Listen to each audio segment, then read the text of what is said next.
Podcast, but we haven't got to say it because we way. I am Colby. And I am an iguana from Mexico. You can call me Fee.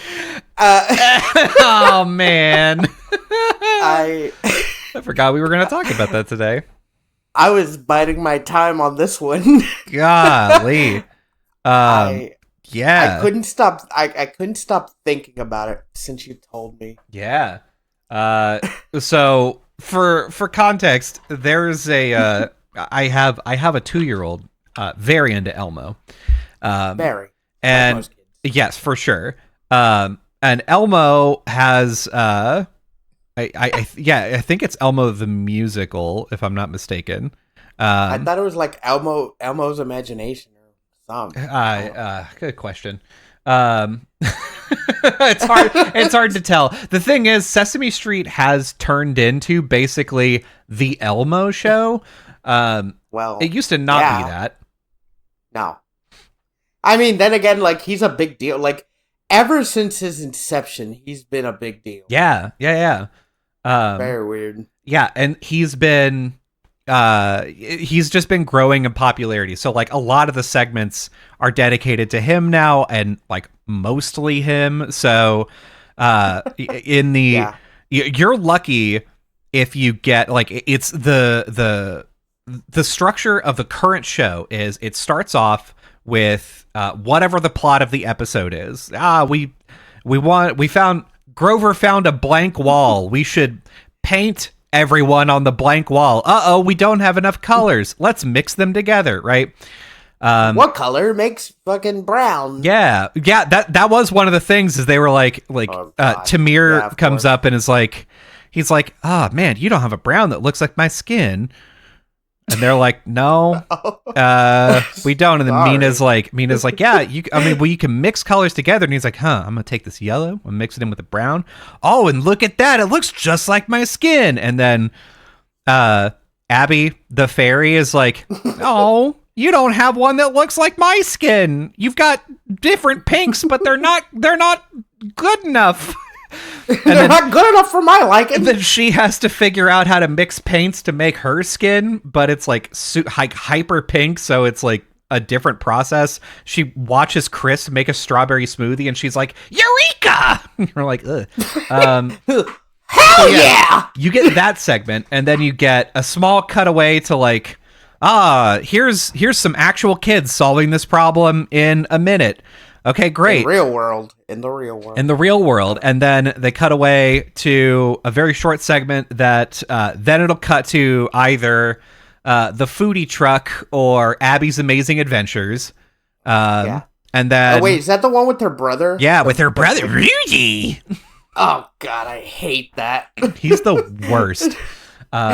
Rudy is objectively the worst character on Sesame Street that's currently No. Okay, I would say no. It's fucking the bear, Baby Bear. Oh, sorry, Baby Bear is also currently airing. I will say that I find Rudy much more grating than Baby Bear. I don't like Baby Bear. I hate his voice. I hate his face. I hate everything about him. His voice sucks, but I would say it's less bad than Rudy. Rudy sits between Baby Bear and Gonger as like the character where like you hear him talk and you're like, okay, if you were more one way, you would be better. Or if you were more the other way, you would be better, but you're in the middle and it sucks. So like motherfucking Gonger. Like, what a goddamn name. Yeah, Gonger's of Cookie Monster's partner in the foodie truck. He's the chef. Okay.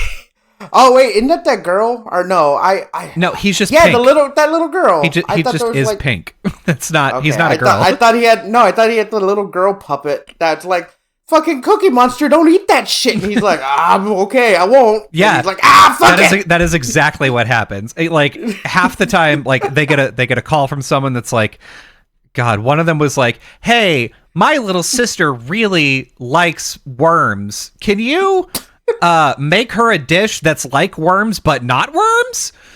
And they're like, "Of course we can." And they make zucchini noodles. Oh, gross. They sound like she wants spaghetti. Yeah, I wish it was fucking spaghetti, but no, they were like zucchini noodles. And yeah, sure enough, they're like, oh yeah, here's all the ingredients. And the Cookie Monster always pulls out all of them except for one. And then he's like, oh, me ate it. Gonger's like, well, now we gotta go to the farm.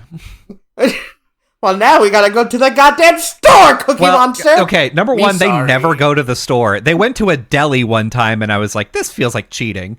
But it's because they needed fresh mozzarella, and the deli made fresh mozzarella, so it's fine. Yeah, but doesn't one of the human friends own the shop? Oh, Hoopers? No, fuck that. They gotta go to the source. No. Also, fuck Hooper. I gave you I did not do Gonger's voice. Gonger's voice is, if they're making s'mores, he's like, we need the marshmallow. We need the graham cracker. Oh no, I hate that. It's Rudy, but more. And that to me makes it less annoying because it's like, all right, you fully dived into like, this is just an annoying ass puppet that's like, this motherfucker, he's like, we need the strawberry and the banana. I hate characters that have like that ooh kind of like speak like that baby talk. Yeah, they're just like the worst. He's like, we are gonna tell a story, and we're gonna do it about my favorite hero guy. Yeah, fucking. Baby Bear, I will say, 2 times in the most recent season, Baby Bear has been there. Specifically because they're talking about Goldilocks, and he's like, "Oh, my family's very familiar with Goldilocks. She loves our house." Like sound Elmer Fudd sounding motherfucker. Yeah. God. Yeah, and so all of this started because I sent Fee this clip. There's a character on Sesame Street named Rosita, and she's the Mexican. She's a Mexican. She's from Mexico. Her family's from Mexico. She's living on Sesame Street. She plays guitar. And like most Mexicans, yeah, of course. She plays the regular guitar, but it's because of Spanish guitar. Yeah, I was like, it's a fucking Spanish guitar. So she they basically get to the point where she's a pretty good character. She's fine, I guess. She's she's annoying in certain ways, but she has a very she's all right. She has an exaggerated Mexican accent. I always found it funny, but she's pretty tame, except she has a almost a Tex-Mex way of speaking. Mm-hmm. And if you're from Texas, Tex-Mex, and that's Mexicans who speak English, but some words they intersplice with Spanish. Yeah. And Rosita basically does that. So when she talks, she has the accent, and she's like, "I am Mamo. How am I gonna see the rainbow now?" And you're like, "All right, I get it." Yeah, that's fine. It's not too bad. However, but the fucking clip that Colby sent me. They just threw caution to the fucking wind. Yeah. They didn't care. They had Rosita's voice actor voice an iguana in Mexico. And they, I didn't think that you could get, more stereotypical Hispanic than Rosita, but yeah. Elmo in Elmo the Musical turns into an iguana. The whole plot is just he comes up with a fucking story to do, and there's a musical in it, right? So he turns into an iguana. He meets another iguana, and the other iguana is like, "Señor, we should go see my abuela." You fucking Speedy Gonzalez ass fucking motherfucker. Oh, well, how are we gonna know where your abuela's house is? Well, I had this picture. I have this picture. She has the azul door and the rojo roof. It's my abuela. He's not feliz. It's fucking. She's like. And it's so funny to hear Elmo talk to her using Spanish words because he's like, this made me laugh in the clip because she's like, "Oh, he's like, "How you doing, iguana?" And she's like, "Oh, feliz." Mm-hmm. And he's like, what's Feliz? Feliz. Yeah, she's like, Feliz is good.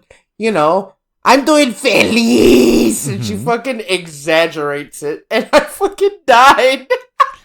God. I was like, what she's the just fuck is like, this? and the whole time, no one's laughing. This is just like, oh, this is just how this iguana talks. She's like, I need to see my abuela.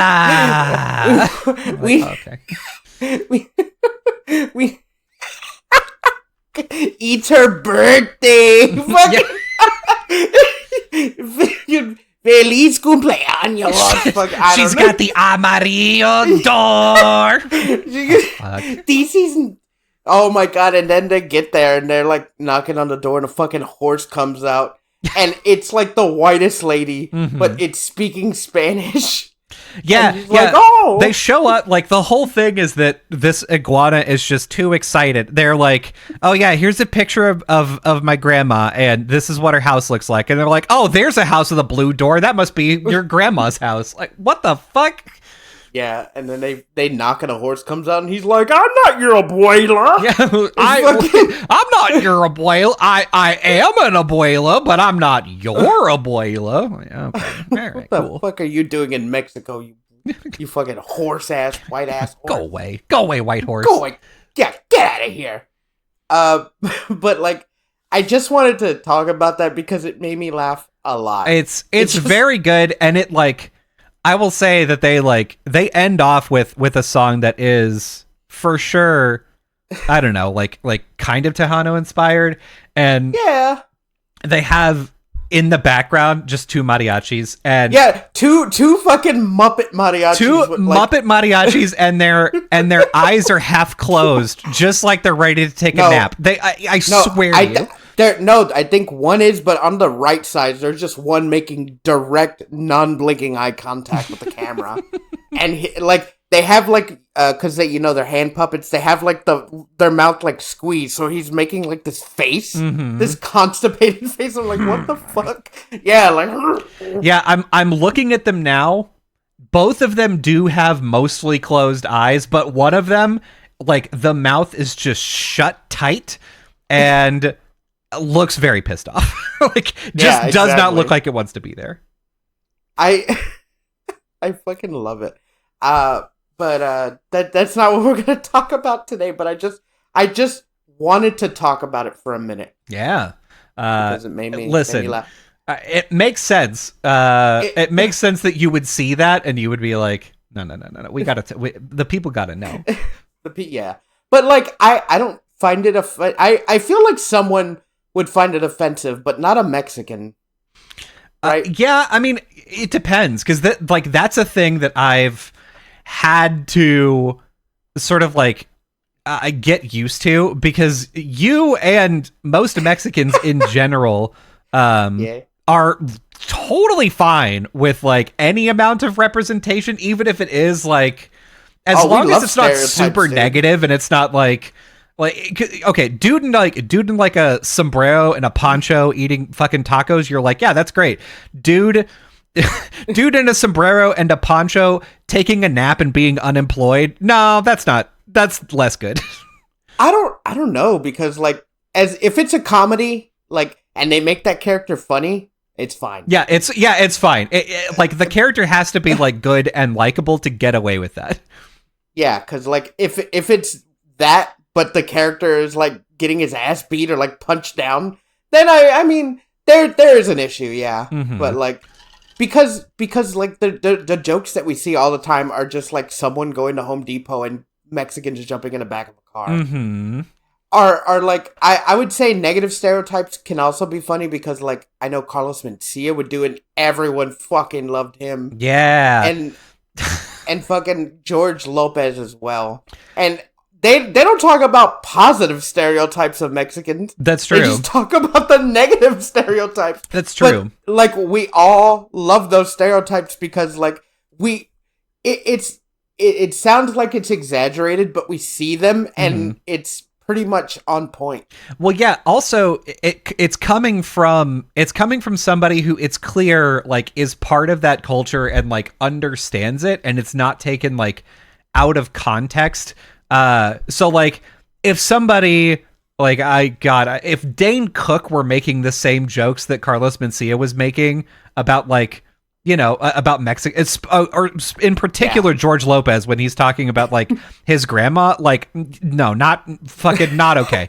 Like definitely because you know he's divorced from the context. You don't know shit about this. Shut up. Yeah, he wouldn't get it. He would make it would. Oh man, I'm thinking about him right now, like on stage, trying to make the same joke with the stupid Dane Cook voice, and it's just like with his stupid Dane Cook voice and his 19-year-old wife. Ew, just ew. Yeah, he gross. Yeah, he is gross, and I used to think he was funny. Yeah, the thing is, he was really funny, like objectively so. He was doing a style of comedy no one was doing at the time, and like he was new, it was exciting, and then like his first album, great. His stand-up specials on Comedy Central, great. And then he came out with like his biggest album, like the 2-disc album, and that was the peak. Everything after that was falling off. I had both of his comedy stand-ups on DVD. And then what's it called after that? And then he did what's that movie? That movie where he's in like a Costco, and it's he has a romantic interest. What is it? What is it? Superstore? No, that's a TV show. No. It's a TV show. But it's him, the guy from Napoleon Dynamite, Dax Shepard, and that blonde girl. Oh, good old Dax Shepard. Oh, Dax. Oh, I love Dax Shepard. He's funny. Yeah, I know. He's great. I love Dax. That was the movie that he was like, this is an 87 Honda. How dare you? Everyone was fucking saying that. Yeah.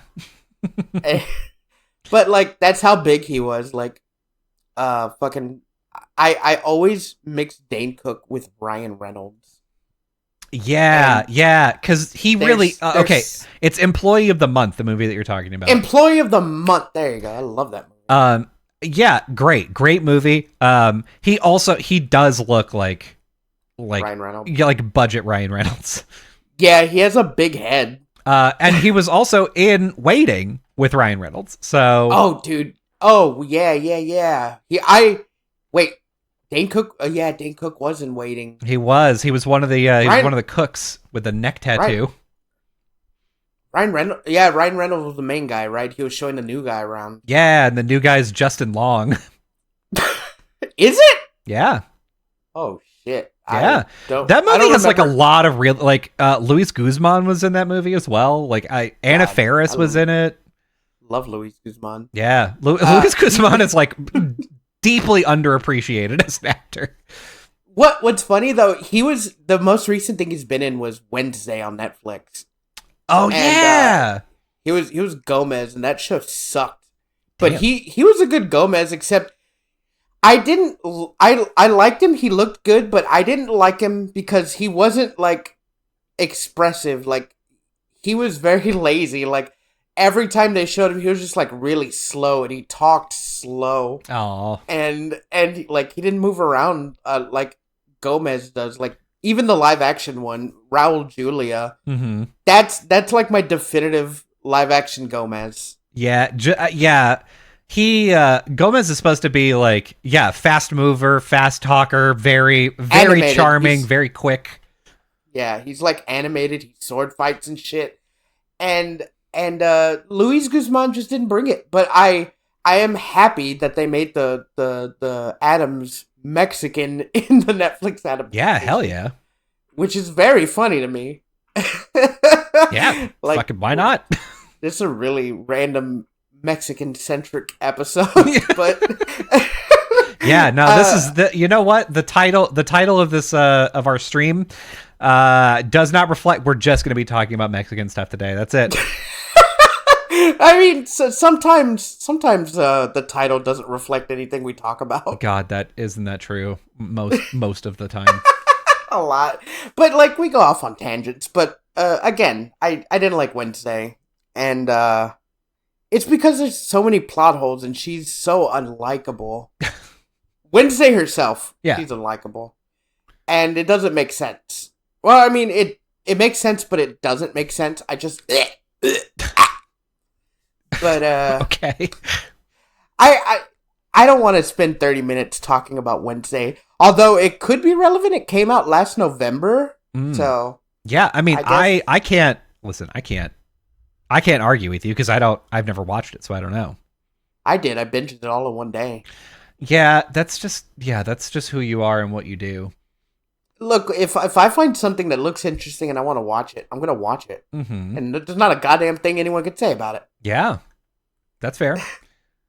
But speaking of movies that are coming out, Garfield trailer. Oh, okay. Now we're getting into it. You just saw it, and I saw it yesterday.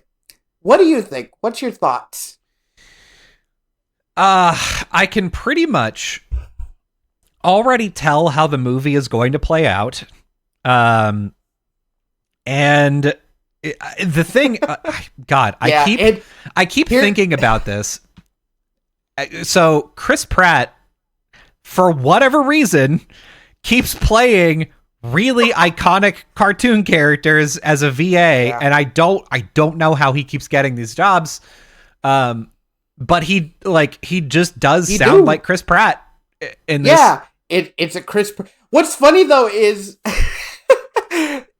a lot of the comments, because I was on Twitter looking at the comments for it. That's where I found the trailer the first time. And people are like, it's better than his Mario voice. I'm like, it's the same voice. Yeah, it's well, the thing is, his Mario voice is like, it's got a little Brooklyn in it. It's got a little something else. But it's like 80% Chris Pratt. This is 95% Chris Pratt. No, it's 100. Like, there's no different inflections. It's just Chris Pratt. The way that they got this is like Chris Pratt was like, yeah, listen, I'm going on vacation. So, and they're like, okay, how about this? We're going to fly you on a private jet to your vacation destination. It's going to be a 10-hour flight. We'll just take the recording stuff onto the plane and we'll just record your stuff on the plane. And that'll be it. And he's like, I'm not going to do a voice. They're like, perfect. We hate voices here. Everybody hates Garfield. Yeah, fuck Garfield. Like, we didn't pay for you to do a voice. We paid for you to be Chris Pratt. That's correct. How are people going to tell that's Chris Pratt without you sounding like Chris Pratt, dumbass? God. Every voice he's done in any animated movie is just Chris Pratt. Basically, yeah. The Lego movie, Chris Pratt. Mario movie, Chris Pratt from New York. Garfield movie, Chris Pratt. Yeah. For sure. And not bad. Like it's not it's bad. fine. It's a fine voice, and he's a fine voice actor. and he's a fine gentleman. He's a fine young man. Here's what I've told people that I thought about the movie. It's painfully generic. Yeah. It's very easy to tell you what's going to happen and when and what the moral of the story is and what's going to happen at the end. Yep. I mean, it's a Garfield movie doesn't have to be anything like revolutionary or anything. I haven't seen either of the Bill Murray ones. And by the way, I have. I will say this is an interesting departure as well, because the first Garfield animated series, Garfield and Friends, chose to give him kind of this like bored middle-aged golf dad voice. So he's like, oh yeah, boy, I really wish I could eat some lasagna today. Man, wouldn't it be great if there was a bunch of food in front of me? And Bill Murray decided to like keep that up a little bit, like, you know, use that as part of like the voice that he did. Chris Pratt has just said, fuck that. This is how Garfield talks. He talks like Chris Pratt. Do you know the funny thing about the Garfield cartoon, Garfield and Friends situation? What? The VA who played Garfield voiced Bill Murray's character in the Ghostbusters Saturday morning cartoon. Oh God. And Bill Murray voiced Garfield and was a Ghostbuster. That's awful. So like those two those two characters are like intrinsically linked. Okay, if I'm not mistaken, because I have read this. Okay, yes. Bill Murray agreed to be the voice of Garfield on accident. Yeah, he thought it was something else. Yeah, he thought that the movie was written by Joel Cohen, and it was, but spelled different, Cohen. Yeah, he thought it was part of the Coen brothers, right? Yeah, he was like, oh yeah, I'm gonna work with the Coen brothers. It's gonna be fucking awesome. And then he was like, oh shit, well, I already agreed and signed a contract and stuff. Damn it! Son of a bitch! And then, like, you could tell he's phoning it in. Yeah! I saw both movies, and they're awful. The thing is, I feel like Garfield is probably the easiest character to get away with phoning it in, because his old voice and the voice that Bill chose to do, it is just phoning it in. Dude, yeah, that's so true. But like Chris Pratt's out here giving it his all for this character. Chris Pratt is like acting. It's crazy. Yeah. It sounds so un-Garfield. It's weird, right? Like because he's like energetic the way he talks, and I'm not used to Garfield being that way. Yeah. And what's it called? I don't know. At least it's not ugly, right? Yeah. At least it's not animated ugly. And it does look really, really nice. So like if you haven't seen the trailer, like you should go watch it. It's fine. But like I can tell you exactly how the story is going to go. It's like Garfield is an abandoned cat. He's an abandoned kitten in an alley. And then he sees John eating at an Italian food restaurant, and John lets him in and feeds him a pizza, and he eats the whole pizza, and then he causes, you shouldn't feed a cat. He causes a commotion in the restaurant. There's a big funny like Pee Wee Herman type scene, and then now all of a sudden he's got this cat, and about 20 minutes into the movie, Garfield's dad shows up, his deadbeat ass dad.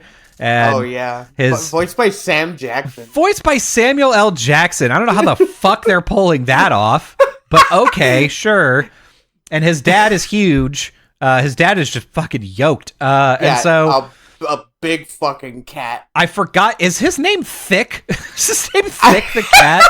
Dude, I don't Big the cat. Yeah. His name is Big the cat. They stole it from Sonic. Yeah. Vic. Sorry. V-I-C, not Thick. I was like... Thick would have been better. Thick would have been great.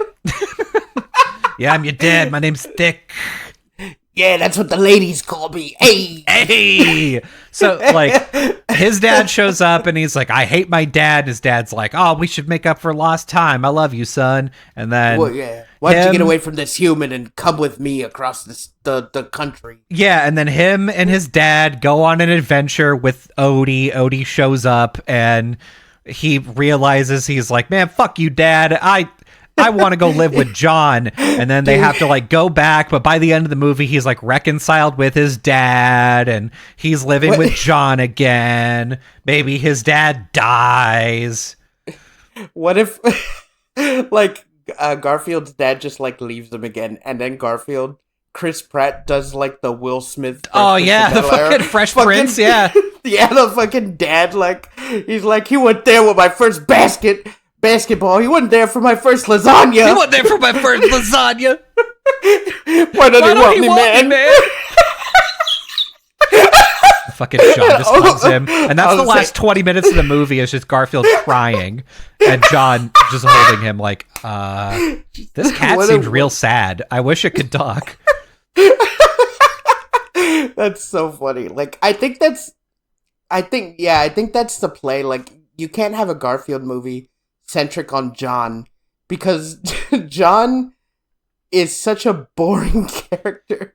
It has to be about Garfield, and especially because they can't understand him. Mm-hmm. So, like, I think this is the right move of having Garfield, like, strike out on his own. Maybe, like, intersplice with John looking for him. Yeah. That, like, maybe John's looking for it. They come together at, I don't know, the Hoover Dam. Yeah. Here's what I wish they're gonna put in the movie. the meme of John in that like gross JoJo's Bizarre World suit, and him doing like the poses. Have you seen that meme? No, actually. I'm gonna look for it and send it to you because it's so funny.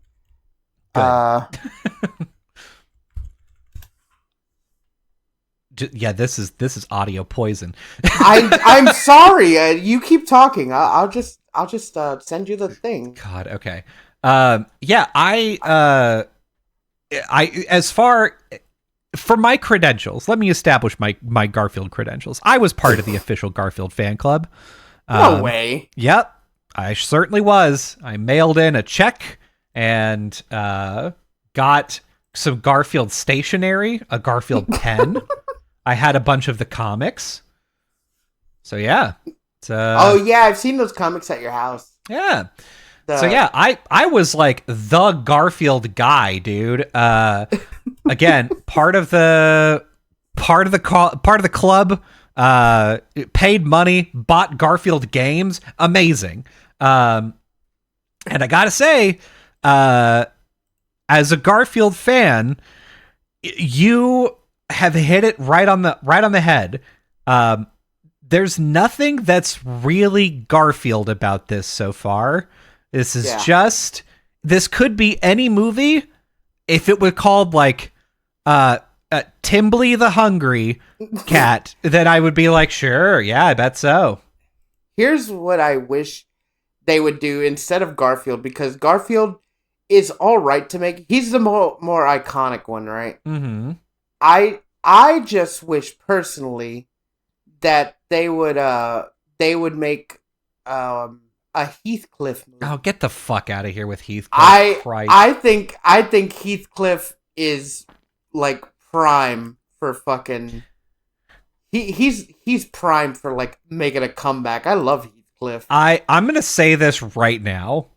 I don't think any Hanna-Barbera character is going to ever make a successful comeback because they're all kind of garbage. They're all like, see, the best Hanna-Barbera cartoons that are out there are like the Flintstones and the Jetsons, and those are B+ at best. B+. Everything else, Jabberjaw sucks. Josie and the Pussycats sucks. Fucking Heathcliff, Top Cat, awful. All of it awful. I can't believe you. I can't believe what I'm hearing. Fuck you. It's just not. There's nothing about them. They're just dumbass old cartoons that no one gives a shit about. No one ever will give a shit about. No. If you have Max, HBO Max, the Max app, they made a new cartoon called Jellystone, and it's with all the Hanna-Barbera cartoons, and they all live in a town, and they gave them like proper character and made them funny, and I love it. Okay. I think in that version they made Jabberjaw a weeb. They made one of the characters a weeb, and they have like anime figurines, and it's very funny. Like Yogi Bear and Boo Boo and Cindy Bear are like the cops of the town, are like doctors or something. I don't know. I saw it a while back, but I'm gonna say right now that I stand by that cartoon. It's fucking good. Heathcliff is never coming back. It's not. Heathcliff is not Hanna-Barbera. Is it not? No. That's wild. Yeah, okay. Even less so then. Hanna-Barbera, you know what else Hanna-Barbera has that was successful that I completely forgot about? Speed Racer? Scooby-Doo. Oh, yeah. I stand by this. Jabberjaw needs a Scooby-Doo live action movie. Absolutely not. Yes! Dude, he's just Curly. He's just Curly from the Three Stooges. I like Curly. Yeah, and guess what? Like, you're old. Kids don't give a fuck. Why wouldn't kids like the Three Stooges? They're great. I dare any kid right now to go to YouTube and look up Who's on First Base. No, sure. Laurel and Hardy. I'm telling you, it's fine. Like, I think kids would probably appreciate the Three Stooges. Jabberjaw is a reference to the Three Stooges, though. Jabberjaw is relying and building upon the base that is the Three Stooges existing. And the fact that you would just be like, look, there's this Jabberjaw thing coming. He's like, yeah, like everybody, everybody who this is aimed at, like children that are fucking 12 and under, are going to be like, this is stupid. I don't. Why does he talk like that? That sucks. I don't think. Why isn't Chris Pratt voicing him? Hey guys, it's me, Jabberjaw. Nyuk nyuk. Nyuk nyuk. I'm telling you, like this can work. I just like if a studio exec out there is listening, like give me the rights to Hanna-Barbera. Let me make a movie. Yeah. I can't do anything but direct and write a script. But, like, I promise it'll be better than anything you can do. The exec, not you, Colby. Okay, thank you. Well, I was like, no, if I was made to do something with Hanna-Barbera, I get up in there. You know what? I recant my statements. It'll be better than whatever you can make. Oh, you think so?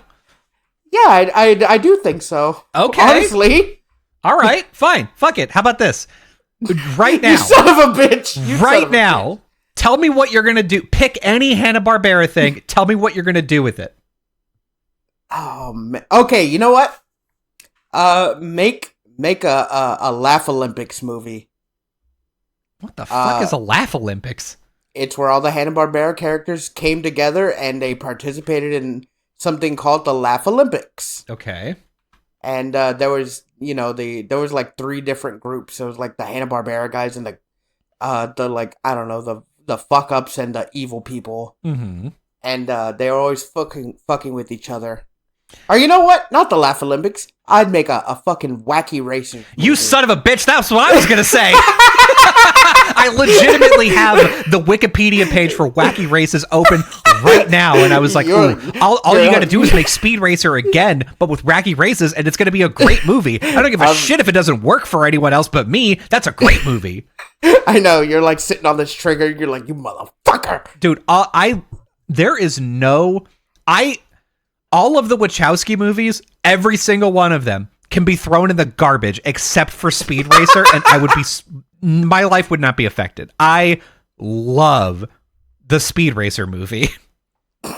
It's a good movie. I'm not gonna downplay. It's a good movie. So they had an auction recently. The Wachowskis had an auction that was like, oh yeah, you can buy well, here's the problem. They were auctioning off some Speed Racer posters that they signed, and I was like, ooh, I want a fucking signed Speed Racer poster. Give me that. Yeah. And the problem is that they were like doing so many auctions that I guess they didn't want to have a bunch of listings, so they were like, yeah, 60 Speed Racer posters, starting bid $10,000, and I'm like, just one would be great. That's all I need. One at 1/10 that price. Just fucking. That'd still be like $600. Yeah, still. Like, what am I going to do with the rest? I would take one and then... Sell them? What? Sell them for $650 each and make a profit. Okay, I'm looking. Let me see. I looked for autographed Speed Racer poster on eBay, and they're all for the original one. Let's Wachowski. No, bummer. I Speed Racer poster original, $22. Somebody is just selling the poster for $22. Okay, Colby, I hate to tell you this. Yes. You're the only one that loves that movie. There's literally a dozen of us. 1 dozen. Just 1 dozen, and you're one of that dozen. I swear to you, my wife we were on a plane, my wife looked over, and I was watching Speed Racer, and I didn't feel like getting my headphones out, so I just had Speed Racer on the TV, but I was still intently watching it because I knew the dialogue well enough that I was like, this is the pancakes part. Yeah, this is the part where he's like, if you want to be a real race car driver. Yeah, I know. Yeah, this is great. Oh, Teijo Togo-kan is doing his shit. Nice. This one, John Goodman says he's a nanja. What a... More like a nanja. Perfect. I hate that. I don't hate the movie. I think it's a good movie, but man, if I had a choice to sit down and watch that and anything else, it wouldn't be Speed. Oh God, you're so deeply wrong. You uncultured fucking heathen. Yeah. I'm sorry. It's an alright movie, but it just depends what it's like stacked up against. It's just sad. I'd rather watch the Pound Puppies cartoon movie from the 80s. Yeah, okay, hold on. The Pound. I wasn't listening because I was still Googling for Speed Racer posters, and I just need to tell you, I need to update this. Okay? Okay. A group of 28 Speed Racer posters signed by the Wachowskis. 28 posters! Son of a bitch! I don't need that! Well, it went for $2,160. Ooh, that's a lot. What? Do you think there's a way? Okay. Just whoever bought it, just ask them for one. I was about to say, do you think there's a way I could email and be like, hey, fucking forward a message on to this person for me and be like, hey, I'd love to buy one of those fucking posters from you for like $50. Because for sure, they can't hang all of them, right? Like they can't. They're not using them to hang. Like they're using them for like fireplace, just heat. Yeah, they're just throwing them in a fire. Terrible. It's okay because like it cost $2,000 for all of them, but all of it went to charity. Yeah, it did, but come on, man. Just give it to me. Just give it to me. I'm charity. I'm charitable. That brings us to one of our topics. Yeah. Just one. Like, I don't know much about it, but I thought we could talk about it. Yeah, totally. Although I do want to talk about the GTA 6 trailer. Well, we could. Yeah, it'll be a very short conversation. So. Yeah, it doesn't come out until December, and the main character has a big old butt. You know what? It's part of the theme of this show. She's Mexican. Yeah. There you go. She's Mexican, has a huge ass, shoots people. Great. GTA. You know, everything I love in a man or a woman. Yeah. Yeah, honestly. Kind of fire, honestly. Yeah, I'm down. But yeah, so if you don't know, and as of time of this stream or podcast, or maybe it'll be different next week when the actual episode comes out. But one of my favorite YouTubers, The Completionist, just got outed as being kind of shitty. Yeah. This is a hard one. It's a hard one for a number of reasons. So the full story here is, I mean, the abbreviated version is basically The Completionist every year runs a charity event. That charity event goes to a nonprofit. That nonprofit is specifically for Alzheimer's research or dementia research. Sorry. Yeah, dementia. And yeah, they raise like hundreds of thousands of dollars. This nonprofit has been around since 2014. It's run by his brother, but he is on the board. And so, yeah, like they raise a bunch of money every year for dementia stuff. Yeah, during Indieland. During Indieland, yes. Which is like also pretty cool because not only are they raising charity, they're promoting indie games from like little developers, which is like a big deal. Yeah, it's great. It's super great. It's a good opportunity for basically anyone. I just wish they didn't like sully that name and like sully that like presence, you know? Yeah. Because like the Indieland had like a lot of like indies come out and do their fucking cool stuff.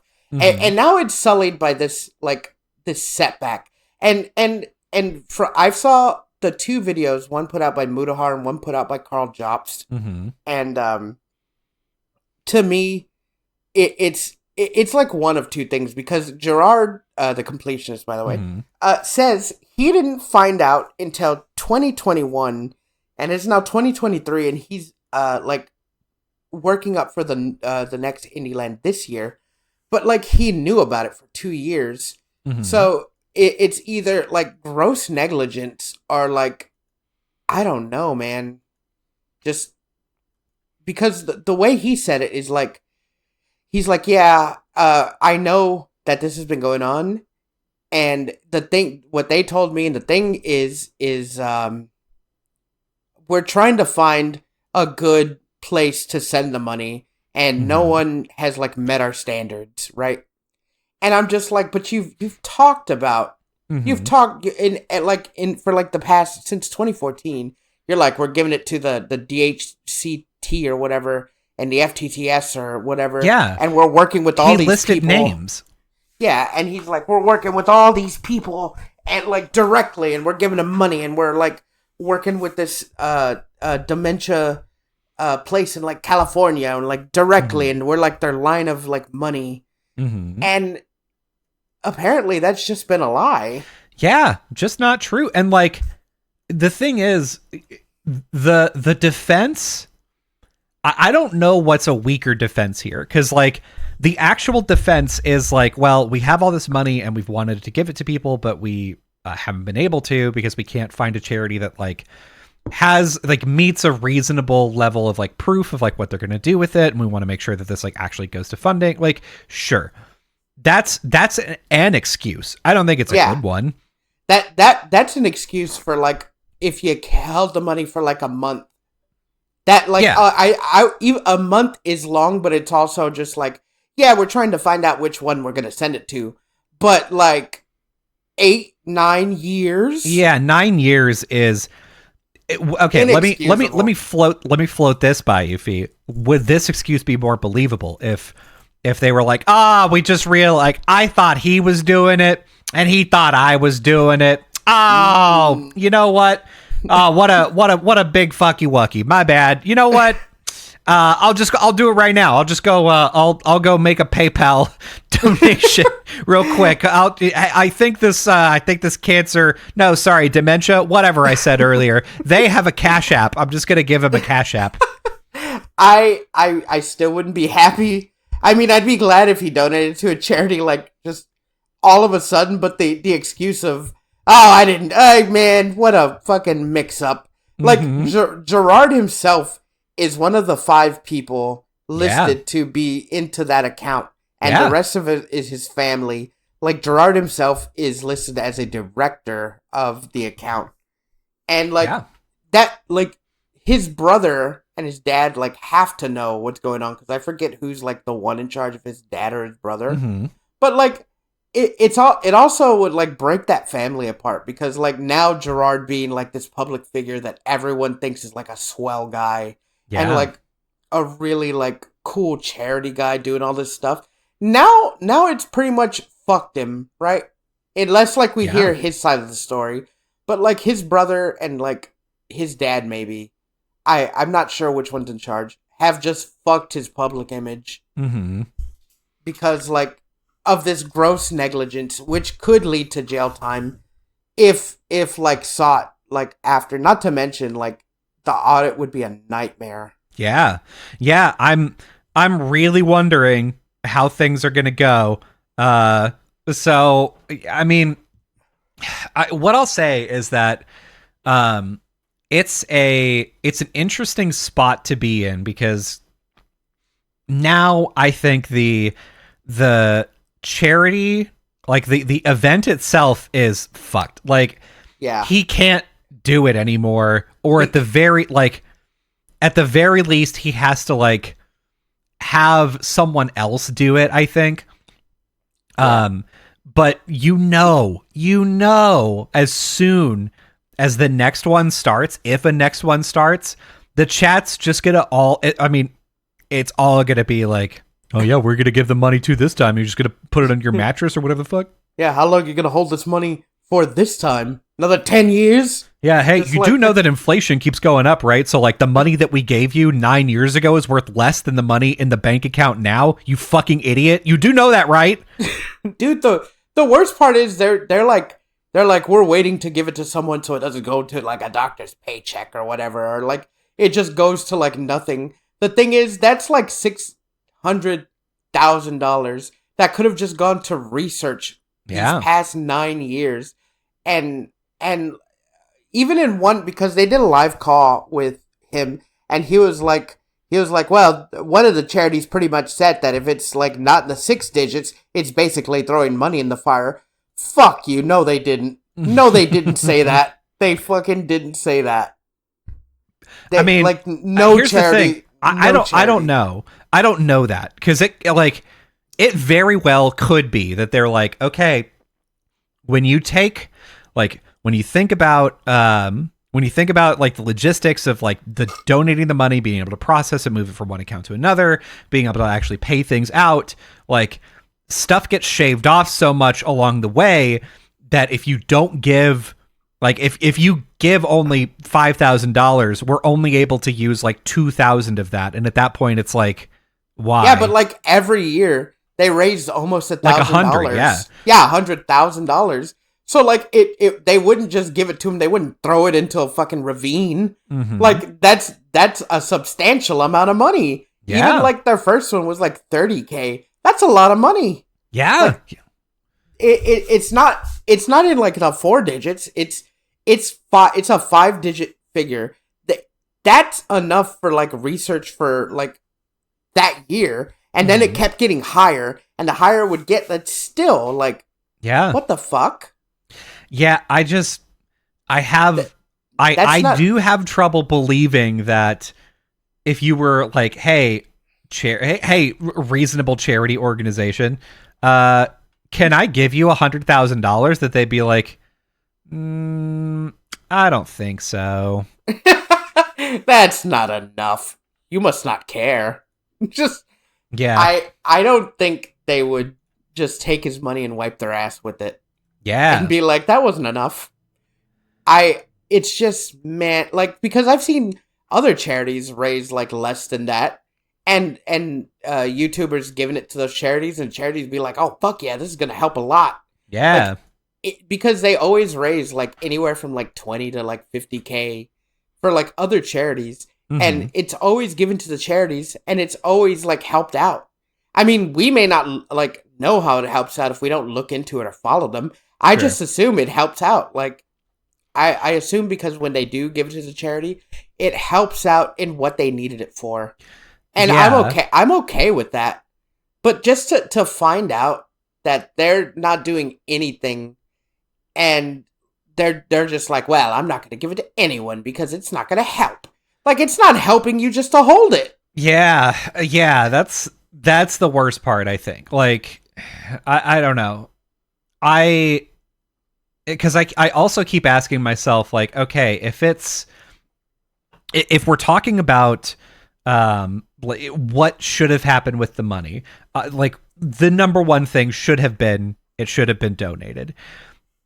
Now, if he instead was like, okay, this money is going into an endowment or like whatever, we've created an endowment for this, like what that, like, so my friend and I have an endowment at my college, and we've put in, I think at this point, I think it's over $250,000 into this endowment. Not all ourselves. He used to work for a company that matched every dollar with $5, which was a fucking crazy thing. Dude. But so yeah, we did not put in that much money.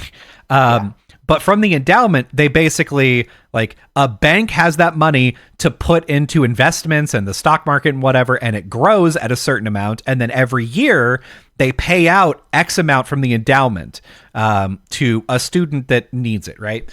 Yo. If he was doing something like that, where he was like, we have this endowment and it's small now, but now that we have $100,000 in it, you know, now we're going to be able to distribute $10,000 a year, which is not much, but if we keep donating and keep raising it, that's 10,000, 20,000, 100, like, you know, what, $1 million a year every year, because we just keep adding to this big pile. Like, damn, that's like roundabout ethical almost, because you're still playing with people's donations and putting it effectively into the fucking stock market. But like, I would understand that more than like, yes, I had the money transferred into nickels and I've used it to weigh my house down because I'm afraid that someone is going to attach balloons to my house and I'm going to get upped, and I don't want to be upped. That's my one fear, just being upped. That's better than just being like, yep, got that money. It'd be like, If only these charities weren't so fucking greedy. Yeah, like, God, they just want all the money. Do you think he like he's at like he's at a bar where no one knows him, and somebody's like, yeah, hey, just what do you do? And he's like, oh, I do some charity stuff here. And he fucking pulls up his Wells Fargo and he's like, see that fucking 600,000 figure? Yeah, that's for charity. Whoa, dang! When are you gonna give it? Pretty soon. Yeah, any minute now. Any minute now. I'm gonna be processed. Listen, I bet it'll be done by the time I get done fucking you. Wink. And he's like, when it'll be done, that's up to you, and whether or not you get me off or not. Mm-hmm. Just like, all right, well, let's go. This fucking. If it's for charity, I'm gonna do my part. Look, I will suck 10 wieners for charity. Dude, that's one of those things that like I've always hated and have felt really conflicted about. Trump, back before he got elected, was like, yes. Obama, if you release your birthright, your long form birth certificate, I'll donate $100,000 to a charity of your choice. And like, obviously he wasn't going to do it because Trump is a fucking crook, but like, when you hear something like that, or Andrew Tate's like, the one like very famous tweet is he's like, oh yeah, I could literally save your daughter's life right now. You just have to make a video that like begs me for the money and then I'll give it to you. Like, wow, what a piece of shit. Yeah, it was hilariously bad. I don't think he would actually do it, but also, I'm just gonna do that. I don't give a fuck. Like, what? Pride is nothing. Pride is like an abstract concept. So, like, if somebody is like, yeah, you have to debase yourself for me in order to get like $1 million to save someone's life or to like donate to charity, yeah, I don't give a shit. I'll do it right now. I'd do it if they just told me they'd do that. They'd give me the money just for me. Yeah, like, well, yeah. I mean, even if it was a small amount, if they're like, yeah, I could give you $50,000 right now if you just on camera, like, if you went onto all of your social media accounts and posted like, I'm a big cucky loves to be, I don't know, locked in chastity and thrown into a well on every Saturday. Yeah, fuck it. I don't give a shit. Whatever. That's $50,000. Who gives a shit? Yeah, people just think it's a shit post. Yeah, fuck it.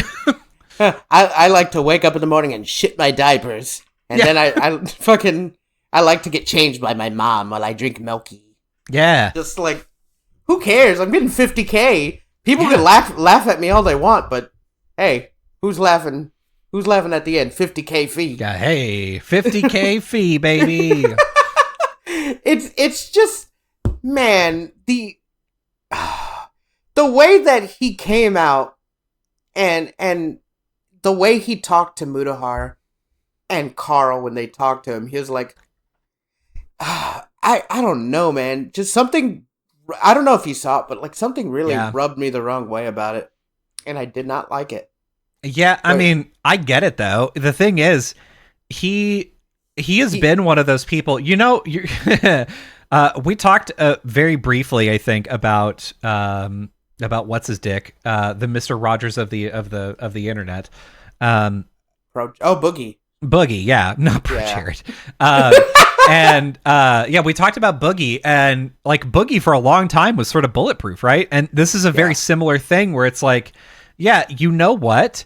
What I think is, I don't know, the Jews don't deserve being alive, and you're like, wow, okay, get fucking canceled. And so, like, to me, it seems like Gerard is in a spot where he has been, wow, I'm comfortable. Everybody likes me. I run this charity event. People really respect me. And like the industry respects me. So if he goes to basically any event that's like a charity event or a game, like anything, TwitchCon or whatever, VidCon, people are going to know him. He's going to be able to get into parties. Like people are going to like him. If he asked most people to do like a collabo on something, they'd probably say yes.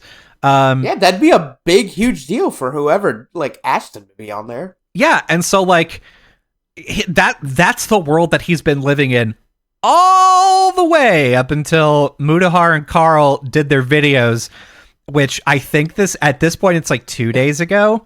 Yeah. He has probably been stressed. If that were me, I would be stress throwing up the entire time. Like, yeah, because and finally they're like, hey, do you want to like get on video and talk to us? And I'd be like, fucking yeah, whatever, dude. Like I gotta clear the air. And they're like, yeah, so why'd you lie? Why are you such a scam artist? I'm not. Dude, yeah, because like that's how it came out, right? Like he was just like, listen, you're gonna say what you're gonna say. You're gonna call me a scam artist. You're gonna do whatever. But I just want you to know that I didn't know about anything until like 2021, which is still really bad. Yeah, still like years ago. and like, oh man, and then he's just like, I can donate the money right now. Just tell me where to do it. Mm-hmm. You tell me, motherfucker. Like you've been saying you've been working for like 3 different dementia companies, like charities. Yeah. Just pick one. Or divide it between all 3. Yeah, the simplest solution of all time is to be like all he had to do is to show up and be like, yeah, I'm gonna like. I know this sounds wild. I didn't know this was going on. I run the front of the house stuff to be able to like get the money into the organization, and that's about it. Like, my brother is supposed to handle all this stuff. He's been giving me updates. We've ousted him. We're going to get a third party in. And in the meantime, since he's gone, I'm taking over operations and we're donating it all to this charity. If he did that, that would be like, wow, the completionist got really fucked over by his brother. That sucks. Yeah. And then that would be everybody would be like, we love this guy again. But now it's like, I don't know that I believe you, bud. Yeah, the thing is, he already admitted that he knew about and didn't do anything. Yeah, it's well past that. So like, whatever he comes out and actually makes his fucking reply, he can't he can't backpedal, right? He can't be like, well, it turns out I didn't know about anything. Mm-hmm. And like the sad part is all the people that work for him, like. Yeah. Because he has like these 2 other people that do like the gaming channel where they do like live games with him, and they have like a Let's Play channel, and then like his editors and like everyone that's employed with him. Like, did they know? Like, people are gonna be like, did y'all know? Like, how did y'all not know? And they're just like, well, it's not under our names. Like, we just thought Gerard's such a cool guy. Like, we thought he was just doing it. Yeah. Right. Why would you suspect anything? Yeah. And especially because like he started this charity because of like his mom, what happened to his mom, which is even worse. Like, why? How could you suspect him of like wrongdoing or being negligent?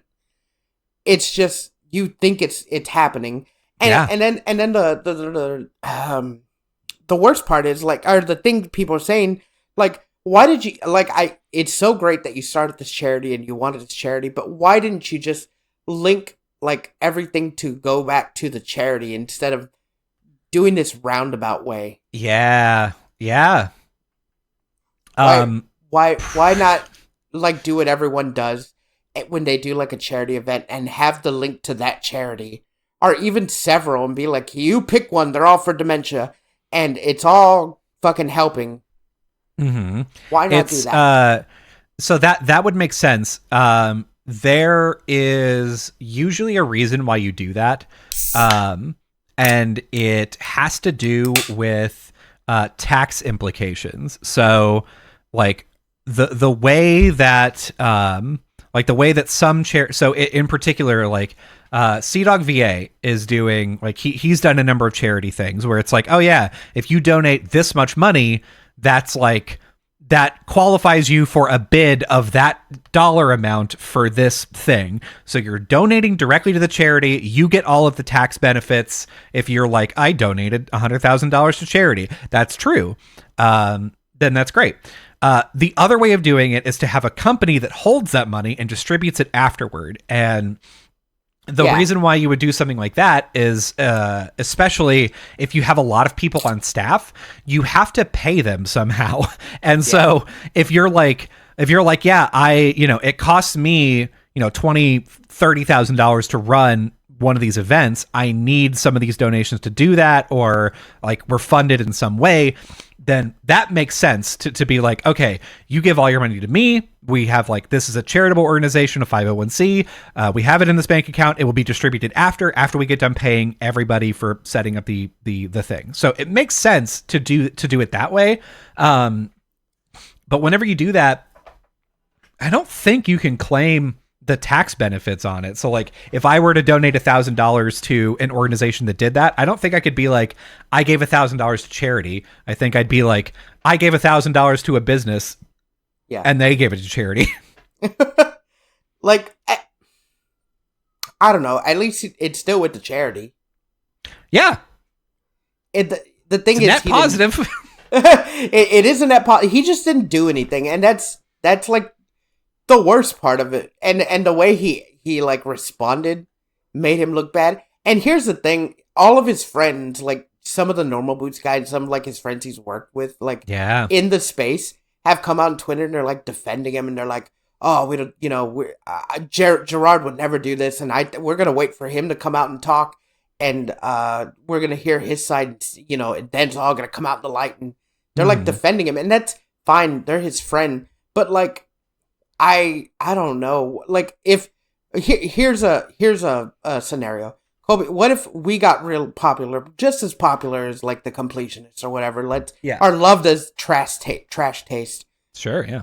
What if like it had come out to light that I was like embezzling money or something, but like it wasn't my fault. Like I didn't know I was like embezzling, but I knew that the money was going into my account, but I just didn't do anything with it, and I didn't tell anyone for years until like it had fucking come out. What would your statement be? What would you do? Like, not to me, but like to the public. Not to me, you would shoot me, I know. You'd kill me. But no, I think the like, for anything like that, you have to respond quickly and very decisively. So you have to be like, what I would have to do is be like, especially behind the scenes, I would have to be like, okay, Fee, I'm going to buy you out of your part of the Go Get Us podcast name. Like, we are no longer running a podcast together. We are no longer doing any of our merch together. We'll separate all that out contractually, but like, you're done. But I don't want to do, either you do that or this whole podcast dies. Like, I'm not going to give you my part. You have to give me yours. And then I would immediately come out and tell the public, like, yep, no longer working with him. This is like a super shitty thing to do. I'm so sorry about your donations. I'm going to try to, if the money that has been embezzled is not returned, I will be seeking legal action in order to get it back, in order to donate it to the correct place. All of that, like, that's what I'm thinking is, like, you just have to, like, the Try Guys were in a very similar situation. Did you hear about that? Yeah, about the dude who cheated on his wife. Yeah, so Nick, the fourth Try Guy, was like fucking around on his wife with one of the other staff members, and while publicly still being like, I love my wife. Yeah, and also he was doing it pretty brazenly in public at like concerts and shit. So people would see him and her and be like, yo, what is happening there? And they came out and were like, oh yeah, I cheated on my wife, fucked up. Yeah. Like, yeah, that sucks. Try Guys immediately were like, okay, like, every upcoming video, edit him out of them. Edit as much as you can around him. Get him out. He's no longer part of this organization. Fuck that guy. We're mad about this. Like, but we gotta keep going. Yeah, and immediately it was like, all right, everybody loves the Try Guys and hates this dude, and the Try Guys are still going, and it's fine. So like, that's the thing, is like, you just have to cut your losses and keep moving. So man, I know I made this stupid scenario, but it's making me like really sad. Not that what you're doing, but like, man, where you have to like give me legal talk, and you're like, we're no longer gonna talk, we're no longer gonna be friends, and all this, and I'm like, okay, and and like man, that really makes me sad. But like also I understand you. But like as a side note, like who'd you get to replace me, or would you keep going? So I would probably do what the Try Guys have done. Yeah, you can't replace good old Fee. You can't replace the Fee. I would probably do what the Try Guys are doing, and I would just get like a rotating new person on the podcast every week. I'd say edit me out of all the old videos. Yeah, edit you out of every video. No, like I would probably get a new person every week until we found something that was like consistent. Okay. I was and like, good. Pulling the old Game Grumps. Yeah. Well, I mean, Game Grumps immediately switched over. It was like there's a very definitive date that was like it's Dan now. Like, okay, damn. It wasn't like oh yeah, now it's Ross. Now it's Barry. Now it's someone else. And then they finally settled on Dan. It was like, yeah, it's just Dan. And it's always been Dan. You know what's funny about the Game Grumps? Like, I thought they were going for like a lot longer before they switched to Dan, but it was only a year. It's so short. Like Dan is Game Grumps, and I do love that Dan is like very aware of it. Like, there's been a couple of times in the show where he's like, yeah, well, I liked Game Grumps better when JonTron was on it. Look, you're like, oh, good. I'm glad you can make that joke. I'm not gonna lie, like I wasn't like fucking. I loved Game Grumps when it first came out, but like I didn't get it. Like I didn't get Let's Plays, but I liked their banter. Mm-hmm. So like I watched it, but like not like all the time. Yeah. And then like Dan came out, and I thought he was like really funny, and I watched them too. But then like of course I fell out of it. I was more. Yeah. I was more happy with like what everyone was doing with their clips and like just their like jokes and stuff and animating it. Yeah. I'm happy with that part of it. I fell out of Game Grumps probably a lot later than you, because when they first came out and it was like Goof Troop, I watched every episode, and they released fucking 2 episodes a day, and they were like what, half hour each or some shit, like maybe 15 minutes each. And I watched every episode every day basically, up until probably I don't know, up until like 6 months into Game Grumps, and then it was like they had the video that was like, oh, fucking John is gone, and now it's all about Dan. I was like, who? Dan from Ninja Sex Party, that band I've never heard of. Yeah, the band that I've never. Who? Also, we're doing a thing called Steam Train. I was like, oh, I know Rubber Ninja. I know that guy. Huh. I know, you know him like in real life, kinda. God, no. I met him one time. Yeah, I'd say you've met him once, right? I did. Yeah, I met him one time on my, like, I was leaving my hotel room as he was coming into the hotel room, and I was like, well, I have to drive back to Austin to go pick something up. I'll be back in fucking 3 hours, because we were in San Antonio at the time. Yeah. I was like, nice meeting you. Bye. And then I came back and fucking everybody was asleep. If that's the case, I've met Aaron 3 times. Yeah, you're basically best friends. We're basically best friends. I've got a picture with him on 2 occasions. Yeah, with him. So I mean, best friends. God, I was listening to somebody talk with Dan, and they were like, I didn't understand that Aaron was like the talent and one of the managers and like, you know, like the creator, because the first time that I came to the Game Grumps office, he was like sweaty and trying to fix the air conditioner, and so I thought he was just like the maintenance person. I was like, damn, you know what? That does fucking speak to Aaron's character, where he's like, yeah, everybody's really hot. I'm going to just try something. Yeah, he has that type of personality. I think he would be outside of the show. Like, he would try his damnedest before like actually getting someone to do it. Yeah. But that's pretty cool. Like, I think he's a cool guy. I don't think he is that funny, honestly. Who, Aaron? Aaron. I like him. He has a great sense of humor, but I don't think he's that funny anymore. Yeah, I will say that, like, Aaron's okay. Are you basing that off of like his animated work? No, like, oh man. I love Did you just get sad remembering the pilot that he released? I was hoping like that you wouldn't bring that up because I saw it and I did not like that. I didn't either. But I don't. Here's what I'm gonna say, because I don't want to like burn this bridge, because like when we do get popular and then fucking we're gonna. You know what? Then the Game Grumps are gonna come on. Well, Aaron et al. Run a touring company for YouTubers, and that may be us, baby. I'm just saying. It's just that, like, I don't think he's changed his sense of humor ever. No, right? Probably not. Most people don't. I don't know. I feel like I've changed a little bit.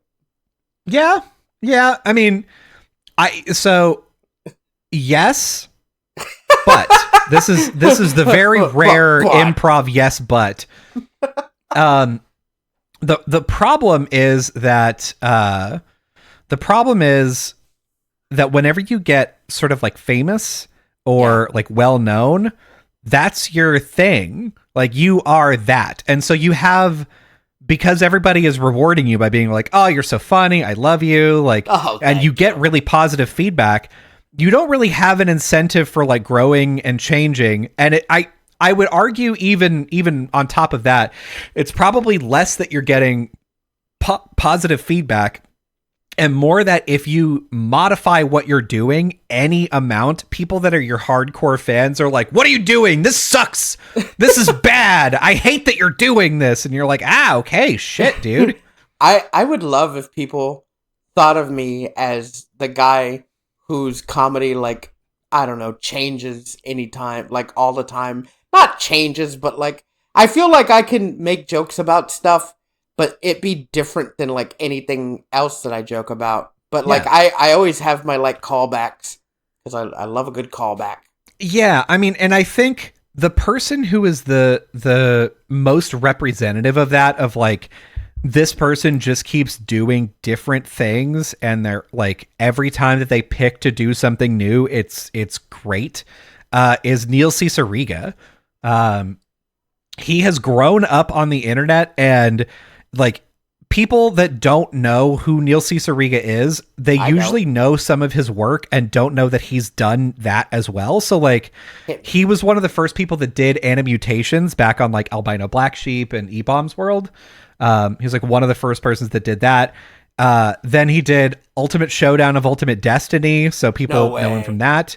Okay. People know him from Potter Puppet Pals. No way. Yeah, okay. He did Potter. He is Potter Puppet Pals. He's the guy.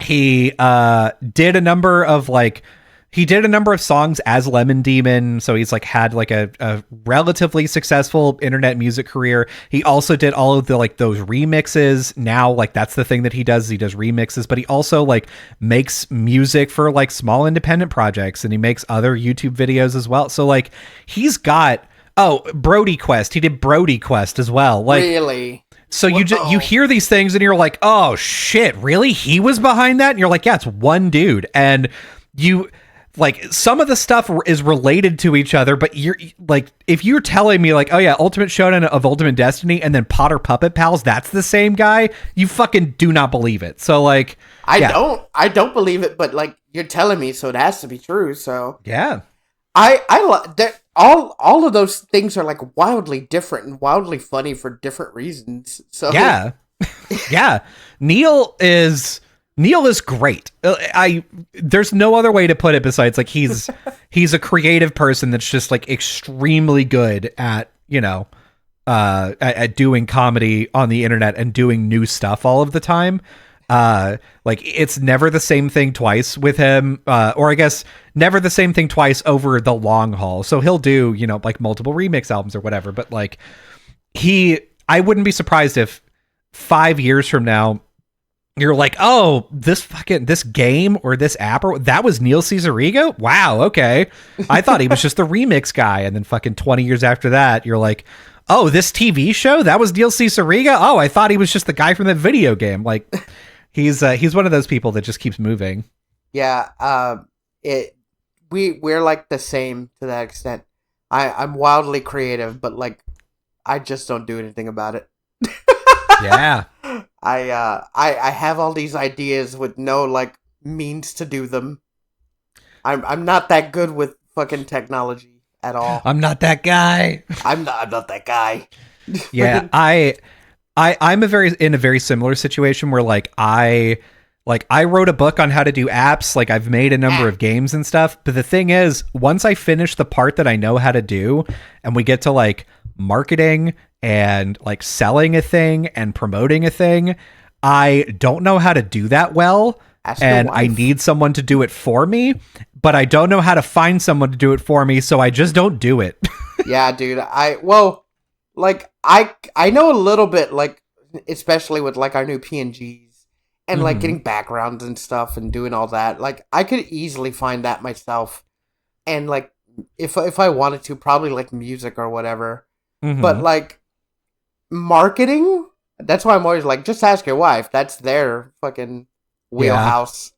Yeah. And they probably the thing is they don't even do marketing anymore. They do community management, which is but they probably similar. They probably know someone that could do marketing.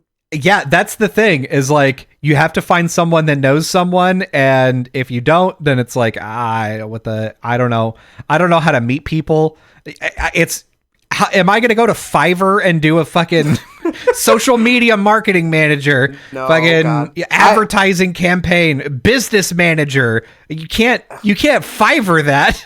I have thought about talking to you about getting like a media manager to like market us, because like we're not marketing ourselves very well. Oh yeah. Like I told my mom and my sister, and like that's the extent. And they tell people sometimes. And like, I don't know if you've told anybody, but like, that's the extent of the market. And we have a Twitter that like I post some of our shorts to, or like our new episodes, or like, we're going live, come and watch us. Like, could a marketing manager do something to get butts in seats? Yeah. That's the thing. I don't fucking know. Like, I don't know like how like much a marketing manager or a media manager could help like rocket us to like higher views or whatever. I've never been there, so like I'm only thinking about the only thing that I know that could help market us better is if you or I started our own YouTube channel and became big, and then marketed the podcast on the side. Yeah. And then have the runoff come this way. And then once it like spreads from our runoff, it gets big on its own because now it's getting views. So now the algorithm likes it. So now it's just pushing us more. Yeah. Yeah. And all of that starts with like, I don't fucking know. Like, how do you get popular? Dude, like, I don't fucking know. I don't fucking know. I really don't know. But like, I mean, right now we've got like subs and follows on like TikTok and YouTube, only from like the shorts that we're putting out, and like some from the actual show. But like, honestly, like our shorts and stuff get the most like views of everything, and it's not running off like all the way to our long form content. Yeah, which it's kind of a bummer, but like we're nobody, so people are like, hey, it's the funny guys that say like the funny things for like a minute. Like, they only talk for a minute at a time. I can't wait till they put out their next like 1 minute thing. It's just I don't know how to get there, and I feel like maybe a media manager does, or like they take one look at us and like, I don't know about this. Like, oh yeah, you're missing out on this one big thing that you got to be doing. You're like, oh, okay, got it. And it'll cost $1,000. And that's another thing fucking holding is, I'm like, if we got a media manager, we got to pay them. They're like, all right, what's the budget? Like 1,000 or something? And I'm just like, oh man, I don't know. Like, can I give you an IOU? Like, I have no clue. Yeah, it's hard to like overemphasize here, like how difficult it is to figure out like how to be successful without it being random. Yeah. And my brain does not work in the way that like you would need it to work. In order to like to be good at this, because I am really bad. I'm good at being creative and solving problems when I have a method that I can rely on to do it. If I don't know the method to do it, I freeze up and can't figure it out. Like for me, if I'm presented with a problem like, oh yeah, the air conditioner won't work, and I'm like, all right, great. Let me check the power. Okay, let me check this. I look at the air conditioner just from the outside and I'm like, well, it's not on fire. That's it, I guess. Like I can't go any further into like, oh, check the fuse, check the fucking whatever. Like it's connected to the furnace. Like what's a furnace? Watch a YouTube video. Yeah. Even that, I'm like, what do I Google to find the right thing? Because I'm pretty good at doing research and finding stuff if I know what search terms I'm looking for. This same thing where I'm like, air conditioner doesn't work, makes click. And it's like, oh yeah, it could be anything. Like it turns out that I had acorns inside mine. I'm like, well, it's probably not acorns. I guess it can't be that then. Here's what I always do. Like I always like, if I'm trying to do like something like editing, or like I'm like, how do I make my thing stand up more in the algorithm or whatever, I will type exactly that into YouTube chat and like something relevant will pop up and I will like see it and I'm like, oh cool. I'll watch it and like they're talking, they're like, oh, this is, it's like, if you want to learn how to do this, it's real simple and I'll walk you through it. And then like they go to the first instructed and it's like very foreign and complicated to me and I'm like, oh, I don't want to do that. Yeah. Oh. I'm like, that sounds like a lot of work. And like, golly gosh, you're asking for a lot here, bud. and so I'm just like, oh, maybe I'll do this later and I'll save the video. Yeah. Or like they'll like a tutorial will show up and it'll ask you to do something that like you've always been told is a bad thing to do. So it's like, oh yeah, on Windows, you like go into the registry edit. And I'm like, registry edit? Fucking, what are you talking about? I'm never going in there because I will break something and my computer will die. And it costs a lot of money. Yeah. This computer was expensive. Or like, I've done amateur electrical wiring like in my house. And I'm like, yeah, like I know how it goes. I've done it a couple of times. I've learned some lessons and it's like, yeah, I think I can do this.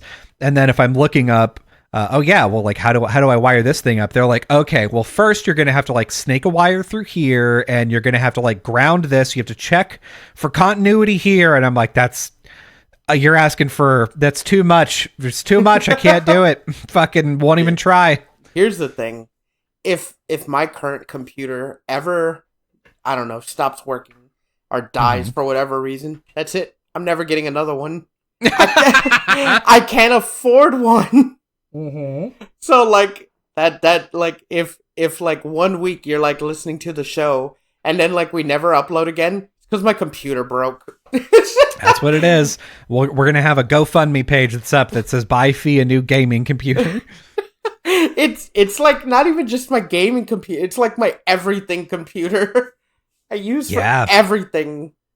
Yeah, and it's rough doing that because like you have like the one computer that does, like, I will tell you, the computer that I run this stream from is my old gaming PC, and the hard drives, I have a number of like disk drives that are in it, and I swear to you, every time that I turn it on, I'm like, this may be the time. This may just be that hard drive may just fucking go kaput. And I like, do I have a backup? I think I do. Yeah. Maybe.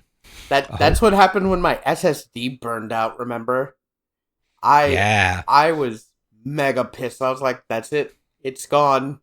And then like I just took it to a computer repair shop and they had like a spares $300. And I had the money, but I was really upset that I had to pay. Yeah. But then like I'm glad I did, because he found out that the place I bought my PC for put my fans in backwards, so they weren't really blowing air out. Mm-hmm. So I was real happy that I took it to him. Yeah, it's I mean, I'm glad that you got that sorted out, but yeah, that's so frustrating because SSDs are supposed to also last like forever. They're supposed, I mean, not forever, but like 10 years or whatever. Like when your computer usually goes wrong, it's always power supply or graphics card. Those are like the first two things that usually like shit the bed. And then it's hard drives or like disk drives or whatever. And then it's like RAM. And then it's like the processor. Like processors last for forever. But like, that's not the thing that you probably expected to have to replace. Like you go in and you're like, yeah, it just won't turn on. And they're like, it turns out it's the SSD. You're like, the what? Are you fucking kidding me? Yeah, dude, the Windows 11 update bricked my SSD. God. Oh, yeah. By the way, okay, so I like the first place that I got in Austin, we were like one of the summers, toward the beginning of the summer, the air conditioning just stopped working, and I was like, oh, great, cool.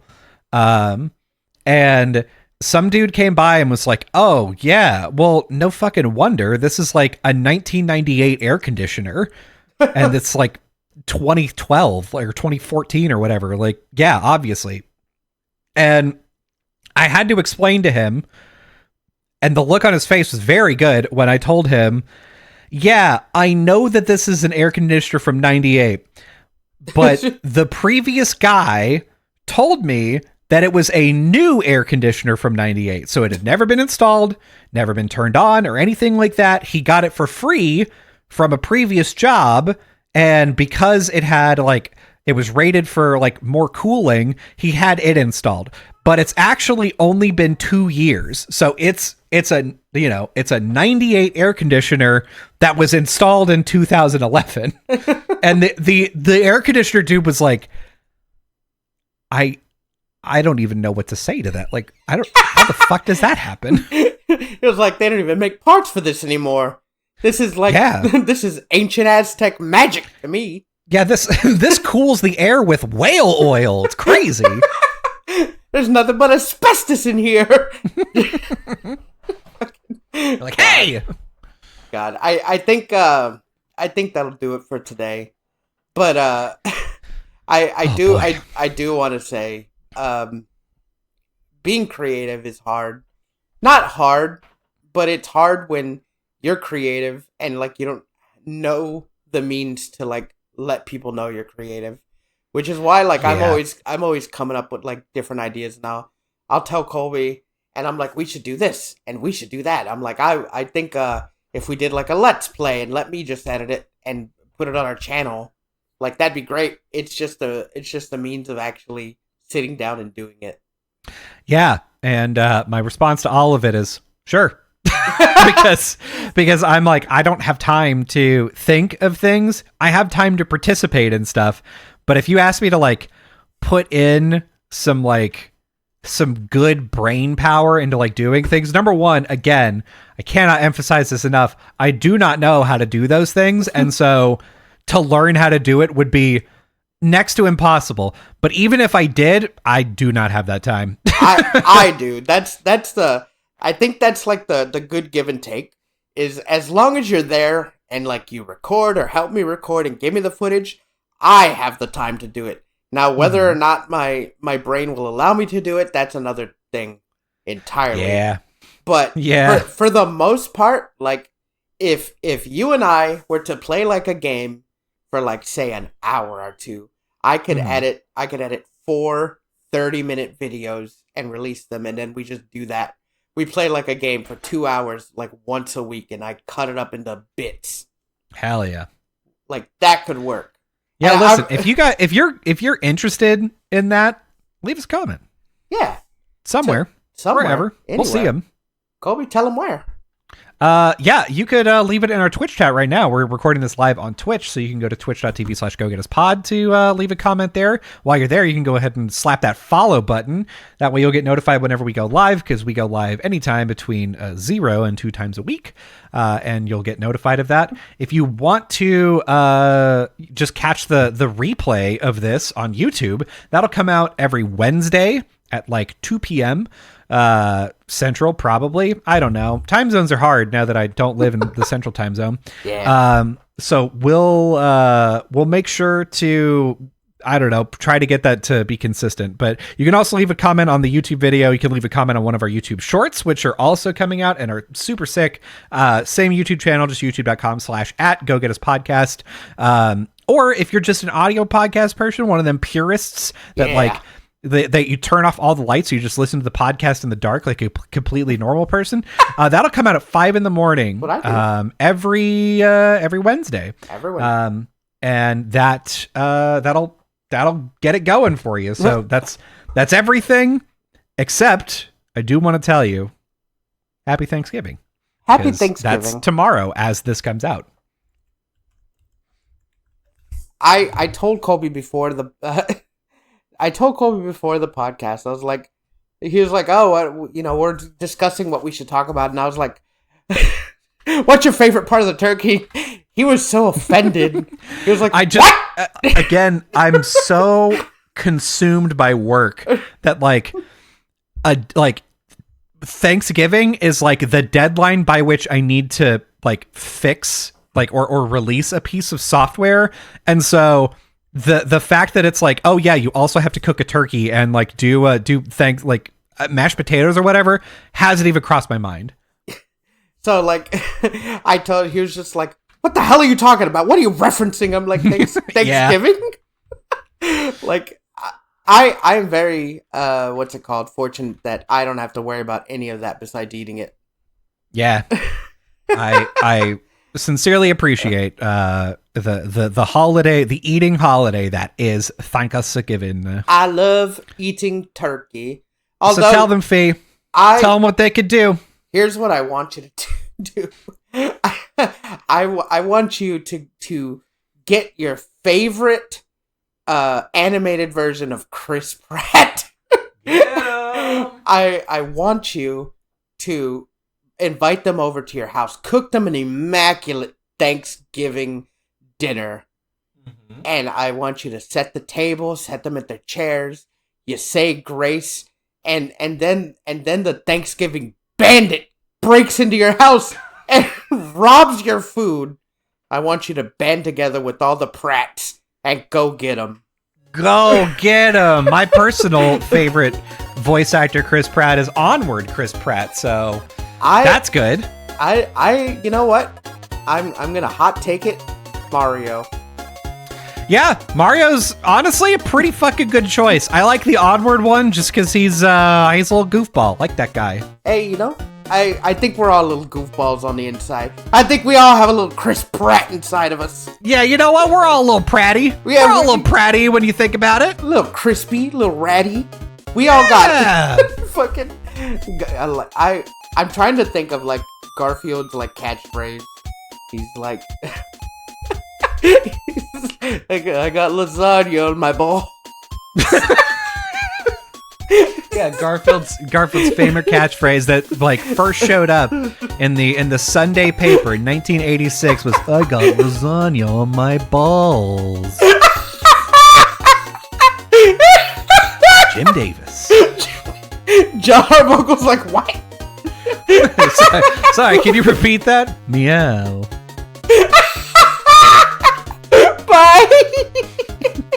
Bye. Bye.